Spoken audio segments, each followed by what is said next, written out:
दर्शकबिन नमस्ते। प्राइम संवादमा यहाँलाई स्वागत छ। म कृष्ण मल्ल।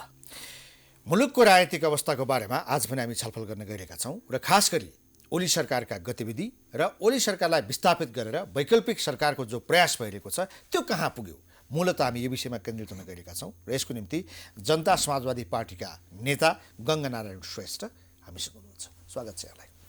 धन्यवाद। यो लामो समयदेखि बल जसपाको कोर्टमा भनेर माओवादी केन्द्र होस्, नेपाली कङ्ग्रेस होस्, सबैले लगातार यो कुरा भनिरहेका छन् र एउटै कुरो अझ तपाईँहरूको प्रयास पनि छ, माओवादी केन्द्रको पनि प्रयास छ कि ओली सरकारको विकल्प दिनु पर्यो। तर जसपाको स्पष्ट दृष्टिकोण सार्वजनिक भएको छैन, झन् कन्फ्युज भइरहेको छ जसपाको भूमिकालाई लिएर।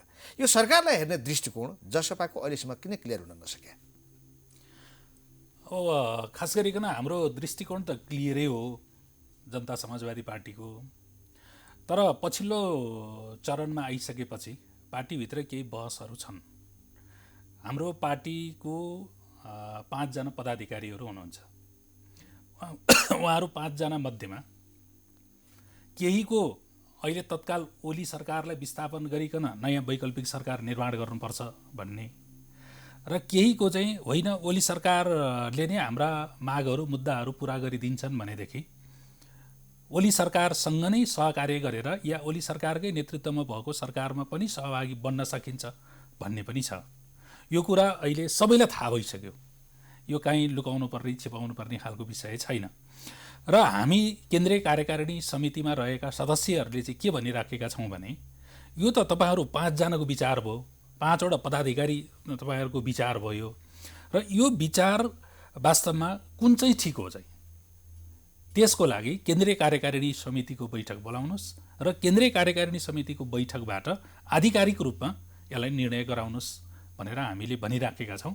सम्भवतः चाँडै नै केन्द्रीय कार्यकारिणी समितिको बैठक बस्ला र त्यसले यहाँले भन्नुभएको जुन एउटा अकर्मण्यता जस्तो छ जनता समाजवादी पार्टीभित्र अहिले ओली सरकारलाई विस्थापन गर्ने कि निरन्तरता दिने भन्ने विषयमा त्यसको निर्णय गर्छ होला। अब यो सम्भवतः भन्ने प्रयोग गर्नुभयो। केन्द्रीय कार्यकारिणी समितिको बैठक चाँडै बस्नेछ। योभन्दा अगाडि मिति तोकिएको थियो, तोकिएको मितिमा पनि बस्न सकेन, हठात त्यो अनिश्चित हुन पुग्यो, अर्को मिति तोकिएको छैन। यो चाँडै भने कहिले हो? अनि चाँडै भनेको अब मेरो व्यक्तिगत आफ्नो ओपिनियनको कुरा गर्नुहुन्छ भने त भोलि नै, पर्सि नै, या यो कम्तीमा पनि यो हप्ताभित्र भन्ने हो। तर पनि फेरि पार्टीभित्र हामीले थुप्रै कुराहरू गृहकार्य गर्नुपर्ने, मिलाउनु पर्ने भएको हुनाले छिटोभन्दा छिटो हप्ता दिन 10 दिनभित्रमा होस् भन्ने खालको चाहिँ हामी केन्द्रीय कार्यकारिणी समितिका सदस्यहरूले चाहिराखेका छौँ। बस्न नसक्नुको कारण के हो? अनि बस्न नसक्नुको कारण भनेको खासमा यो गृह कार्य नपुगेर नै हो। के गृह कार्य चाहियो? गृह कार्य त अब हुनु पर्यो नि त पार्टीभित्र। मैले भनिहालेँ कि 2टा स्पष्ट एउटा सोचहरू आइसकेपछि ती सोचहरूको एउटा मध्यबिन्दु कहाँ हुनसक्छ, यसको निकास के हुनसक्छ, त्यसको बारेमा आवश्यक गृह कार्य त चाहियो नि त। मुख्यतः त्यसमा पनि तपाईँहरूको गृह कार्य भनेको सरकारलाई हेर्ने दृष्टिकोणका सम्बन्धमा जो तपाईँहरूको पार्टीमा 2 धार छ त्यही नमिलेर हो नि? त्यही नै हो। हाम्रो पार्टीभित्र वैचारिक हिसाबले अहिले कुनै समस्या छैन। साङ्गठनिक रूपमा पनि हामी एउटा समायोजनको प्रक्रियामा छौँ, त्यो पनि खासै समस्या छैन। केही ठाउँमा समायोजनको बारेमा साथीहरूले केही गुनासाहरू, केही सुझावहरू राख्नुभएको छ, त्यो आफ्नो ठाउँमा ठिक छन्, त्यसलाई हामीले मिलाउँदै व्यवस्थापन गर्दै लान सकिन्छ।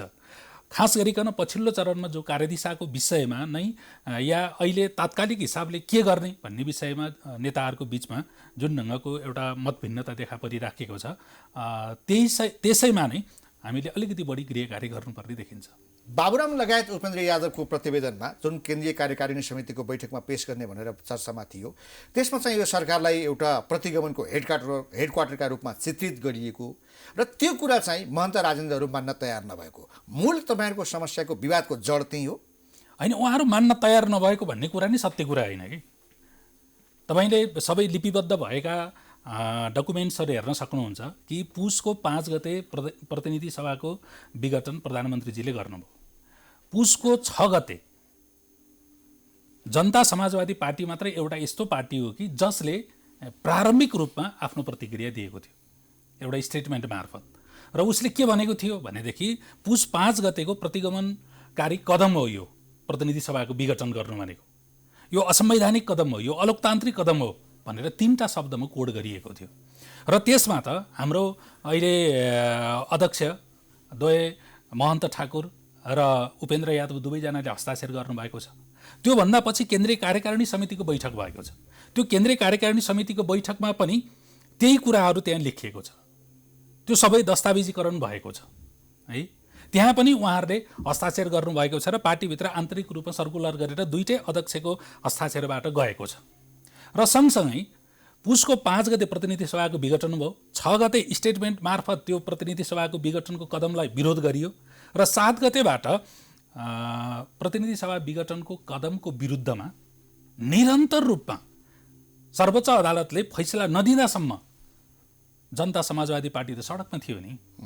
त्यो सडकमा हुँदाखेरि महन्त ठाकुर जो अध्यक्ष हुनुहुन्छ, अध्यक्षको हैसियतबाट उहाँले धेरै ठाउँमा गएर सम्बोधन गर्नुभएको छ। केपी ओलीको कदम असंवैधानिक थियो, अलोकतान्त्रिक थियो, प्रतिगमनकारी थियो भनेर भन्नुभएको छ। भने त्यो नमिलेको कहाँ हो र? कि त अहिले हिजो गरिएका निर्णयहरू बेठिक थिए भनेर उहाँले तर्क गर्नु पर्यो होइन? कि त्यसलाई चाहिँ आधिकारिक रूपमा औपचारिक रूपमा पार्टीमा निर्णय गराएर अर्को निर्णय नयाँ गर्नु पर्यो? होइन भनेदेखि त तपाईँको निर्णय नमानेको भन्ने त कहाँ हो र? त्यो हस्ताक्षर गरेको मसी नै सुकेको छैन, त्यो मसी धमिलै भएको छैन अहिलेसम्म। तर त्यसयता त बागमतीमा धेरै पानी बगिसक्यो, तपाईँको आकाशबाट पानी पनि पर्न थालिसकेको छ। ओलीले तपाईँहरूका माग पुरा गर्छु भनेर कमिटमेन्ट गर्नु भएको छ। तपाईँहरू पनि बालुवाटार पुग्नु भएको छ। बाबुराम र उपेन्द्र यादव पनि पुगेकै हुन्। अझ महन्त ठाकुर र राजेन्द्र महतो अलिक बढी नै पुग्ने गर्छन्। अब तपाईँहरूका मागहरू सम्बोधनहरू सबै पुरा गरिदिइसकेपछि विगत त विगत भइसक्यो नि। अब त आगतमा जाने होइन, सुधारिएर जाने होइन। त्यस्तो होइन। यो चाहिँ तपाईँको स्टेपहरू एकदम नेचुरल हुनु पर्यो कि। केपी ओलीको सरकार प्रतिगमनकारी, असंवैधानिक काम गर्ने, अलोकतान्त्रिक काम गर्ने सरकार भनेर विरोध गरिसकेपछि त्यही सरकारलाई हाम्रो माग पुरा गरिदेऊ बाबा भनेर हामी तपाईँको हात थाप्नु जाने? यदि ऊ अलोकतान्त्रिक थियो, असंवैधानिक थियो, प्रतिगमनकारी स्टेपहरू चालेका थिए भनेदेखि उनको विरुद्धमा उभिनु पर्यो नि त। कि त हामीले भन्नु पर्यो थिएन, हिजो हामीले भनिसक्यौँ पार्टीमा औपचारिक रूपमा निर्णय गरेर ती सबै होइन अलोकतान्त्रिक थियो, असंवैधानिक थियो र प्रतिगमनकारी थियो भनेर हामीले भनि नै सक्यौँ। त्यो निर्णय आजसम्म सच्याइएको छैन। अनि त्यस्तो स्टेप चाल्ने प्रधानमन्त्रीको समक्षमा, त्यो सरकारको समक्षमा गएर हाम्रो मागहरू पुरा गरिदियो, यो होइन। यसको लडाइँमा आफ्ना नेता कार्यकर्ताहरूलाई जेलमा सडाउने त होइन। यो नेता कार्यकर्तालाई जेलमा सडाउने कुरै होइन। माग त त्यही छ। अनि माग त के हो भनेदेखि माग र मुद्दा भनेको दुईवटा अलग अलग कुरा हुन् कि। माग भनेको एकदम तात्कालिक हिसाबले के हो त्यो कुरालाई हामीले अगाडि बढाउँछौँ। अहिले हाम्रो माननीय रेशम चौधरीजी लगायतका थुप्रै साथीहरू जेलमा बन्दी हुनुहुन्छ। त्यस पछाडि उहाँहरूमाथि मुद्दा छ। हामीले भनिराखेका छौँ कि ती मुद्दाहरू फिर्ता ल्याऊ। उनले कुनै अपराध गरेको त होइन नि, त्यो त राजनैतिक इस्यु थियो। त्यो राजनैतिक इस्युमा त्यो त हिजो केपी ओलीजी पनि त्यही बाटोबाट आउनुभएको, शेरबहादुरजी पनि या चाहिँ भनौँ प्रचण्ड, बाबुराम लगायत सबै उपेन्द्रजीहरू पनि त्यो बाटोबाट आउनुभएको हो नि। उहाँहरूले गर्दाखेरि चाहिँ राजनैतिक विद्रोह हुने, एउटा थारूको छोरो रेशम चौधरीले गर्दाखेरि चाहिँ व्यक्ति हत्या हुने, त्यो त अदालतले फैसला गरेको कुरा। यसैमा म के भन्न चाहन्छु भने केपी ओलीजीले होइन गरेको छैन। केपी ओलीजीले 3 वर्षसम्म रेशम चौधरीजी जेलमा हुनुहुन्छ भन्ने कुरा थाहा पाउनु भएको थिएन। यो 3 वर्षसम्म के गरेर बस्नुभएको उहाँ चाहिँ? 3 वर्षसम्म उहाँ आनन्दले बस्ने, त्यस्तो हुँदै होइन। त्यस्तो दुईटा अदालतले सुनाएको ठिक छ, अदालतले सुनाए, अदालतको निर्णयलाई त हामीले मानेर बसिराखेका छौँ नि। त्यो भने रेशम चौधरीजीले अहिले कहाँ जेल ब्रेक गर्नुभएको छ त? छैन नि त। अदालतको निर्णयलाई मानेरै त उहाँ अहिले पनि नेल हतकडी सहित चाहिँ जेलभित्र बसिराख्नु भएको छ नि है। मैले प्रश्न गर्न खोजेको कहाँनिर मात्रै हो त भन्दाखेरि केपी ओलीजी 3 वर्षसम्म कानमा तेल हालेर किन बस्नुभयो? हिजो हाम्रो पार्टी एकता नहुँदाखेरि छुट्टै राजापाले त्यो माग गरेकै थियो। त्यतिखेर चाहिँ समाजवादी पार्टीले पनि त्यो माग गरेकै थियो। रेशम चौधरीजी लगायतका राजबन्दीहरूले रिहा गर्नु पर्यो भनेकै थियो नि। अब अहिले आएर संविधानमा खेल्न मिल्छ? ओलीको सरकारमा उपेन्द्र यादव सहभागी हुनु होइन र? उपेन्द्र यादवले सरकारमा हुँदाखेरि रेशमका बारेमा के गरे? अनि सरकारबाट निस्केको पनि त हो नि तिनी मागहरू, तिनी मुद्दाहरू पुरा बसुन्जेल के गरे? अनि बसुन्जेलसम्म उसले प्रयत्न गरे, केही गरेनन्, केही पनि गरेनन्। संविधान संशोधन लगायत किनभने रेशम चौधरी त समाजवादी पार्टीका सांसदै होइन नि। होइन, उनी त रेशम राजपाका चौधरी सांसद हुन्, रेशम होइन? चौधरीको मात्रै कुरा होइन नि। अहिले तपाईँले हेर्नुभयो भने म आजको दिनमा जनता समाजवादी पार्टीमा छु, म त हिजो माओवादी पार्टीमा थिएँ, म माथि पनि छ अहिले मुद्दा। भने मुद्दाहरूको खारेजी गर्नुपर्ने काम वास्तवमा हिजो विस्तृत शान्ति सम्झौता हुँदाखेरि सत्य निरूपण तथा मेलमिलाप आएको माध्यमबाट सबै मुद्दाहरू फिर्ता लिनु पर्यो, खारेज गर्नु पर्यो, मिलाउनु पर्यो भनेर भनेको हो नि त। खोइ त आजसम्म ती कुराहरू भएको छैन। न त माओवादी जनयुद्ध लडेकाहरूको हकमा पूर्ण भएको छ, न त मधेस विद्रोह गरेकाहरूको हकमा पूर्ण भएको छ, न त यता थारू विद्रोह गरेकाहरूको हकमा पुरा भएको छ। अनि जब जब सरकारलाई या सत्तालाई सङ्कट पर्छ त्यतिखेर अनि भावनामा खेलेर हामी यसरी रिहा गरिदिन्छौँ। ठिक छ, रिहा गर्नु त सरकारको कर्तव्य हो नि। त्यो ललिपपमा तपाईँका नेताहरू किन परे त? अब राजेन्द्र महतो महन्त ठाकुरहरूलाई त विश्वास छ, उहाँहरू जसले हाम्रा मागहरू पुरा गर्नुहुन्छ उसैसँग हाम्रो सहमति हुन्छ भनेर खुलेआम दैनिक भनिरहनु भएको छ। के तपाईँहरूले भन्नु पर्यो कि हामी हाम्रै पार्टीमा महन्त ठाकुर राजेन्द्र महतोको अगाडि निरीह छौँ, केही गर्न सक्दैनौँ, कि चाहिँ पार्टीको नीति विरुद्ध गएका नेताहरूमाथि अनुशासनको कारबाही गर्न सक्ने सामर्थ्य तपाईँहरूसँग हुनु पर्यो? अनि त्यही त मैले भनिराखेको छु कि केन्द्रीय कार्यकारिणीको बैठक चाहिँ बोलाउनु पर्यो। त्यो केन्द्रीय कार्यकारिणीको बैठकले औपचारिक रूपमा जे निर्णय गर्छ त्यही हुने हो। मैले तपाईँको टेलिभिजनमा यहाँ उभिएर चाहिँ होइन नेताहरूलाई कारबाही गर्नु पर्यो या चाहिँ अब यो गर्नु पर्यो भनेर भन्ने कुराहरू होइन। बैठकै बस्दैन नि। त्यसो होइन, बैठक बस्छ, त्यति धेरै अविश्वास पनि गर्नु भएन। बैठक बस्छ र बैठक राख्नुपर्छ र बैठकले औपचारिक रूपमा निर्णय गर्नुपर्छ पर्यो। होइन, ठिक छ, त्यो समय पनि आउँदैछ। समय यही हो, यही हो, एकदम एकदम तपाईँले भनेको ठिक हो। होइन, समय आउँदैछ र यहाँले जहाँसम्म भनिराख्नु भएको छ कि मागको कुरा, मैले अघि मुद्दाको कुरा भने, मागभन्दा ठुलो कुरा भनेको त मुद्दा हो नि। मुद्दा भनेको त हाम्रो राज्यको पुनर्संरचनाको विषयमा जनता समाजवादी पार्टीले स्पष्ट ढङ्गबाट आफ्ना धारणाहरू राखिराखेको छ। त्यस पछाडि गएर शासकीय स्वरूपको बारेमा आफ्ना धारणाहरू राखिराखेको छ, नागरिकताको विधेयकको बारेमा आफ्ना धारणाहरू राखिराखेको छ। थुप्रै कुराहरूमा यो संविधान संशोधन गर्नको निम्ति लिखित रूपमा नै जनता समाजवादी पार्टीले सरकार समक्ष आफ्ना कार्यकर्ताहरू आफ्नो साथमा भएन, आफ्ना मुद्दालाई अगाडि बढाउने हो। कार्यकर्ताको बलि चढाएर मुद्दाको राजनीति गर्नु त भएन नि। होइन, मैले भनिहालेँ पहिला कसरी बलि चढाउने परेन। होइन, यो कार्यकर्ता निकाल्ने कुरा त तपाईँको सत्तासँग चाहिँ सौदा गर्ने हो र साट्ने हो र, यो त भएन नि। कुनै पनि राजनीतिक पार्टीहरूले तपाईँको निश्चित आफ्नो विचारहरू एजेन्डाहरू अगाडि सारिराखेको हुन्छ। ती विचार र एजेन्डालाई छोडेर तात्कालिक रूपमा भावनात्मक एउटा विषयलाई लिएर अनि सत्तासँग सौदा गर्नु तपाईँहरूको कार्यकारिणी समितिको बैठक बस्नु अघि नै तपाईँहरू स्प्लिट हुनुहुन्छ जस्तो लाग्यो। होइन, कसरी हुन्छ? बैठक बस्न नपाइने पार्टी विभाजनतर्फ जान्छ? हुँदैन। त्यस्तो कारण के छ? अनि नहुने कारण के छ भनेदेखि अहिले तपाईँले हेर्नुभयो भने खास गरिकन तीनटा दलहरू हुने क्या ओली सरकारको विकल्प दिने। एउटा नेपाली कङ्ग्रेस, अर्को माओवादी केन्द्र र अर्को जनता समाजवादी पार्टी। हिजोबाट तपाईँले सुनिराख्नु भएको छ कि नेपाली कङ्ग्रेसका सभापति शेरबहादुर देउवाले उहाँ अलिकति अब नेपाली कङ्ग्रेसले पहल लिन्छ भनेर अगाडि आइराखेको अवस्था छ। नेपाली कङ्ग्रेस पहल लिनेतिर अगाडि बढ्ने, माओवादी केन्द्र त अगाडि बढेकै छ, सँगसँगै जनता समाजवादी पार्टी पनि अगाडि बढ्ने बित्तिकै मलाई लाग्छ यसको समस्याको समाधान यो त धेरै लामो समय लाग्ने। आपत्ति जनाएको छ काङ्ग्रेसको निर्णयमा महन्त ठाकुर समूहले। काङ्ग्रेसले प्रधानमन्त्रीको राजीनामा माग्दै आफ्नै नेतृत्वमा सरकार गठनको जुन दिन निर्णय गर्यो त्यसको दोस्रो दिन रामचन्द्र पौडेल महन्त ठाकुरलाई भेट्न गए। महन्त ठाकुरसँगको भेटमा ठाकुरले के भने आफ्नै नेतृत्वमा सरकार बनाउने कुरामा उहाँको आपत्ति थियो। भन्नुको अर्थ कता कता यो उहाँको जवाफले ओलीलाई फाइदा पुग्छ, हो कि होइन? कि काङ्ग्रेसको नेतृत्वमा सरकार बनाउन तपाईँहरू तयार हो कि होइन? अनि हामीले के भनिराखेका छौँ भने नि सबभन्दा पहिलो कुरा भनेको प्रतिगमनकारी कदम चाल्ने ओली सरकारको विदाई हो। ओली सरकारको विदाई कसरी हुन्छ? नेपाली कङ्ग्रेस, माओवादी केन्द्र र जनता समाजवादी पार्टीले अविश्वासको प्रस्ताव दर्ता गरेर एक ढिक्का गराउने प्रयत्न हाम्रो चलिराखेको छ, भइराखेको छ नि। फ्लोर क्रस भएछ भने त्यो बेलाको कुरा हो, हाइपोथेटिकल कुरा गरेर अहिले नै फ्लोर क्रस हुन्छ होइन, पार्टी चाहिँ तपाईँको स्प्लिट हुन्छ। सिम्पटम्सका आधारमा भन्ने हो नि, सिम्पटम्सका आधारमा त सिम्पटम्स भन्न सकिन्छ। होइन, त्यो त उपचार पनि त गर्न सकिन्छ नि। फेरि मुख्य कुरा भने त डायग्नोसिस हो नि। तपाईँले ठिक ढङ्गले डायग्नोसिस गर्नुभयो भनेदेखि रोगको त उपचार भइहाल्छ नि। त्यसो भयो आँखाको पनि रोग लाग्छ, मुटुको पनि रोग लाग्छ। जसो ठिकै छ नि, त्यो पालै पाला गरौँला नि त उपचार, त्यो ठुलो कुरा भएन।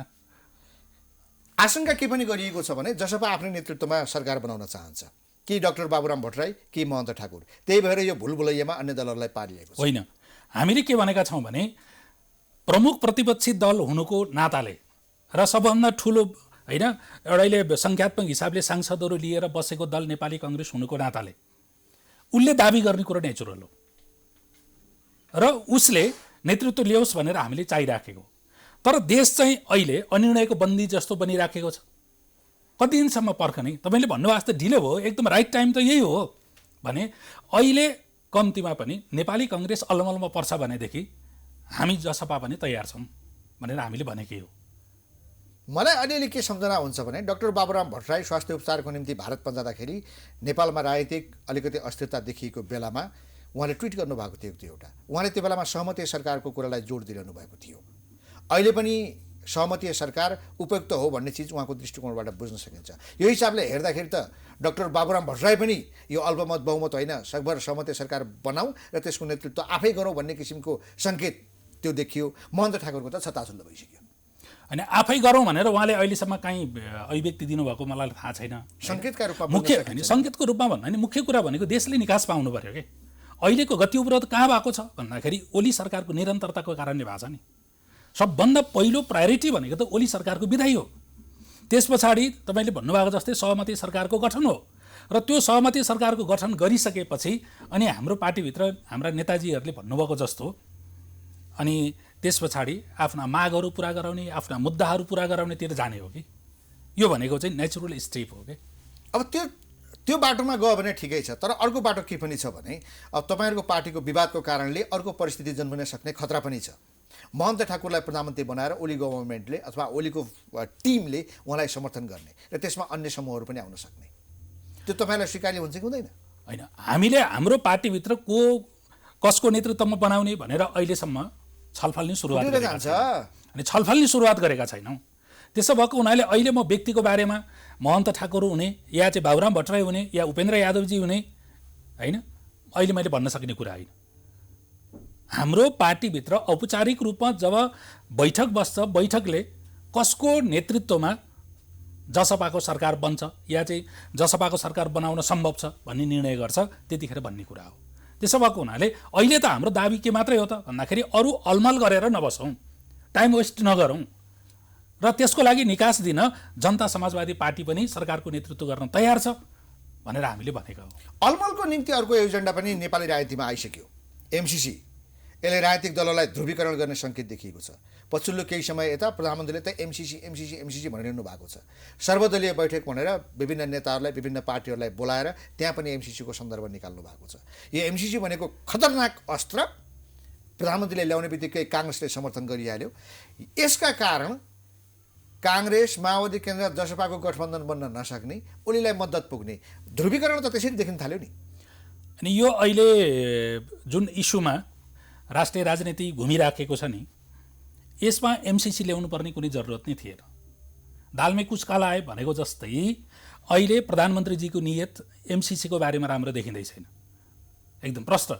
उहाँले जुन ढङ्गबाट एमसिसी पारित गर्नु पर्यो भनेर अस्ति बालुवाटारमै बोलाएर सर्वदलीय बैठक गर्नुभयो र त्यसमा पनि कसैलाई बोलाउने कसैलाई नबोलाउने होइन, आफूसँग वैचारिक रूपमा अलिकति या आफूसँग निकटता भएकालाई अलिकति जुन खालको उहाँले देखाउनु भने रवैया व्यवहार, त्यसले राम्रो त गरेको छैन। खैर जे होस् त्यतातिर नजाउँ, तर एमसिसी अहिले पारित गर्ने कि नगर्ने भनेर तपाईँको विषय उठाउने बेला यो होइन।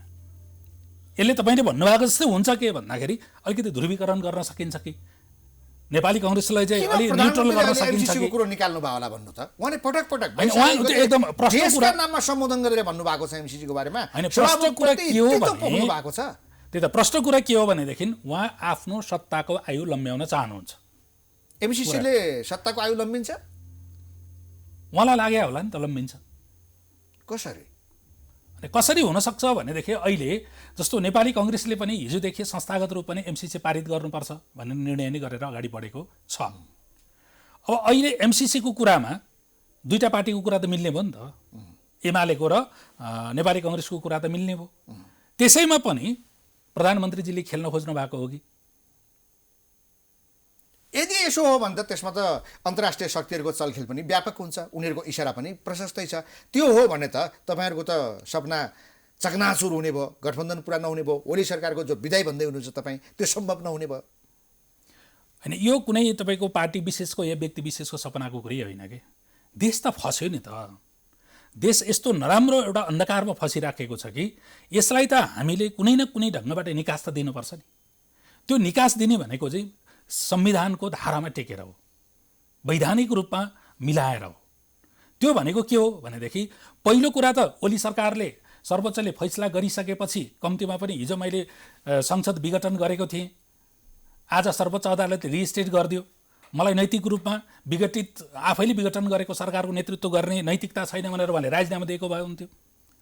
त्यति नहुँदाखेरि पनि मैले अघि भनेको जस्तो तीनटा दलहरूले सङ्ख्यात्मक रूपमा पनि गणितीय हिसाबले पनि जो बहुमत अहिले लिएर बसिराखेको छ उनीहरूले अविश्वासको प्रस्ताव दर्ता गरेर जानुपर्ने हुन्थ्यो होइन। त्यसरी गएको भए ठिक हुन्थ्यो। तर अहिले अब खास गरिकन हिजो ओलीको कदमको विरोध गर्ने, सडकमा समेत आएर प्रदर्शन गर्ने तीनटा दलको बीचको कुराहरू नमिल्नाको कारणले नि यो भइराखेको छ। र मलाई लाग्छ त्यो त एउटा इस्युमा ओलीको विरोध गरेको हो, संसद विघटनका सम्बन्धमा मात्रै हो, त्यो बाँकी विषयमा होइन। त्यही त हो, हामीले त तपाईँको नेकपा एमाले पार्टीको विरोध त कहाँ गरेका छौँ र। तर त्यो च्याप्टर त सकिसक्यो नि। संसद विघटनको कुरो त सर्वोच्च अदालतले सकिसकेपछि फेरि चाहिँ त्यो कुरा उब्काउनु कतिको न्यायोचित हुन्छ? मैले अघि भने राजनीतिमा तपाईँको सबै कुरा गणित मात्रै होइन क्या, राजनीतिमा नैतिकता भन्ने कुरा पनि धेरै ठुलो कुरा हुन्छ कि। अहिले मैले अघि पनि भने नि त, यो संसदले मलाई घेराबन्दी गर्यो, काम गर्न दिएन, यसकारण म जनमत लिनको निम्ति जान्छु भनेर ओली सरकारले त प्रतिनिधि सभा विघटन गरेको हो नि होइन। यो संविधानको धारामै टेकेर विघटन गरेको भन्ने थियो, तर संविधानको कुन धारामा टेकेर भन्ने खालको थिएन।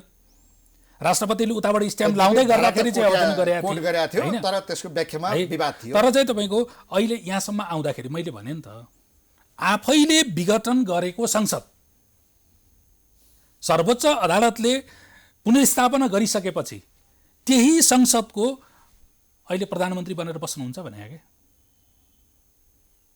अब उनी प्रधानमन्त्रीले स्वीकार गरे नि त, सर्वोच्च अदालतले पुनर्स्थापना गरेपछि त्यो फैसलालाई त उनले स्वीकार गरे नि, त्यसलाई त मान्नु पर्यो नि। अनि त्यसपछि उहाँले म केही विधेयकहरू यहाँ प्रस्तुत गर्छु भन्दा प्रस्तुत गर्न नदिएको पनि त हो नि। अनि त्यो प्रस्तुत गर्न दिएको नदिएको भन्ने कुरा त्यो संसदको बिजनेसको कुरा हो। तात्कालिक गर्न त गाह्रो त भइरहेछ नि उहाँलाई। जसपारे काङ्ग्रेसले विरोध गरे होइन संसदमा, संवैधानिक परिषद सम्बन्धी बिल उहाँले प्रस्तुत गर्न खोज्दा। त्यसो हो भनेदेखि त संसदमा तपाईँको प्रतिपक्षको भूमिका खारेज गर्दै भयो नि त। सत्ता पक्षले जे ल्याउँछ त्यसमा चाहिँ हात उठाउने, पारित गर्ने भन्ने भयो नि। त्यही भएको कारणले त प्रतिपक्ष भएको हो नि। अनि सरकारले अडचन थापेपछि विघटन सबै कुरामा कहाँ अडचन थापेको छ? सबै कुरामा कहाँ अडचन थापेको छ? सरकारले चाहिँ चुच्चे नक्सा ल्यायो, कसले अडचन थाप्यो? मधेसीहरू यिनीहरू राष्ट्रघाती भनेर हिजोदेखि औँला ठड्याएर जसको विरुद्धमा चाहिँ केपी शर्मा ओलीले समेत पनि 2-4वटा यिनीहरू झरेका भनेर खिचिटिउरी गर्दथे, तिनीहरू होइन गएर सबभन्दा तपाईँको रोस्ट्रममा गएर चाहिँ राष्ट्रवादी भाषण गर्ने, उनीहरूले होइन पारित गर्नको निम्ति चाहिँ केपी ओलीको सरकारलाई सहयोग गर्ने दलहरूले ठिक छ आफ्नो भूमिका निर्वाह गर्न सबैमा निरपेक्ष ढङ्गले गरेका छन्। सभामुखमाथि समेत उहाँको एमसीसी चाहिँ टेबल गरिदिनु पर्दैन? अनि त्यो कुरा मैले यहाँबाट भन्ने कुरा होइन। होइन, तपाईँहरूको पार्टीको दृष्टिकोण त चाहियो नि। होइन, हाम्रो पार्टीको दृष्टिकोण त पहिला उहाँहरूले टेबल गरोस् न। टेबल गर्नुभन्दा अगाडि एमसीसी के हो त्यो त अनि टेबल गर्नु पर्छ कि पर्दैन भन्ने कुरा त हाम्रो पार्टीले निर्णय गर्ने होइन नि। जब टेबल हुन्छ त्यतिखेर पारित गर्नुपर्ने स्थितिमा जब चाहिँ भोटिङको अवस्था होला त्यो बेलामा हाम्रो पार्टीले निर्णय गर्छ नि त। होइन, नेपाली जनताले के संसदमा गएपछि मात्रै थाहा पाउनु पर्ने? जसपाको एमसीसीका बारेमा बुझाइ के हो, बाबुराम के भन्छन्, उपेन्द्र के भन्छन्, महन्त के भन्छन्, देउबा के भन्छन्, ओली के भन्छन् भन्ने चिज त संसदमा जानुभन्दा अगाडि नै नेपाली जनताले प्रश्न थाहा हुनु परेन? तपाईँहरूले बुझाइदिनु पर्यो नि। ठिक छ, त्यो पनि समय आउँछ नि त। हो, एमसीसीका बारेमा मुख खोल्न सकिरहेका छैनन्। बाबुरामलाई पनि मुख खोल्न गाह्रो छ, उपेन्द्र यादवलाई पनि मुख खोल्न गाह्रो छ, जसपा अन्य नेतालाई पनि गाह्रो छ, मुख खोल्न गाह्रो। होइन, समय आउनु पर्यो कि, समय आउनु पर्यो। समय आइसके पछाडि एमसीसीको बारे मात्रै होइन सबै कुरामा पार्टीले मुख खोल्छ। यो कुरा बुझेका छन् ओलीले, त्यही भएर यो पासा फालेको होइन। एमसीसी पारित गर्ने कि नगर्ने भन्ने कुरा पहिला टेबल त हुनु पर्यो नि। सभामुखजीले टेबल नगर्ने, प्रधानमन्त्रीजी सभामुखले मलाई काम गर्न दिएन भनेर भन्ने, अनि त्यसको जवाब चाहिँ जनता समाजवादी पार्टीले दिनुपर्ने हुन्छ भने होइन, एमसिसी देशको हितमा छ छैन भन्ने चिजले त राष्ट्रिय राजनीति तरङ्गित भएको आजबाट हो र 1 वर्षभन्दा बढी भइसक्यो। त्यो नेकपा भन्ने पार्टी जतिखेर एमाले र माओवादी केन्द्र एउटै थिए, उनीहरूले त कार्यदलै बनाए, यत्रो चाप थियो।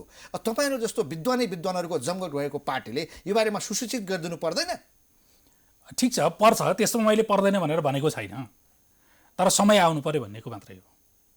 जब प्रक्रियागत रूपमा टेबल हुन्छ नि, टेबल भइसके पछाडि त अब त्यो एउटा प्रक्रियामा प्रवेश गर्यो, त्यतिखेर सबै पार्टीहरूले आफ्नो धारणा दिन्न भने पनि संसदमा प्रतिनिधित्व गर्ने पार्टीहरूले त धारणा त दिनैपर्छ नि। हामी दिनु संसदीय दलको नेता कहिले चयन गर्नुहुन्छ?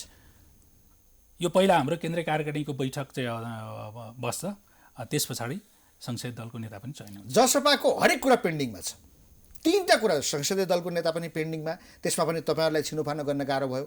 कार्यकारिणी समितिको बैठक बस्न सकेका छैन, के छिनोफानो गर्ने, सरकारलाई हेर्ने बारेमा कहाँ के कसो मत बनाउने, त्यसमा पनि पेन्डिङ छ। एमसिसीमा पनि पेन्डिङ छ, होइन? यो विभिन्न नागरिकताका सम्बन्धमा पनि अब तपाईँहरूको त्यस्तै किसिमको विभाजन आउने सम्भावना त्यहाँ पनि देखिन्छ।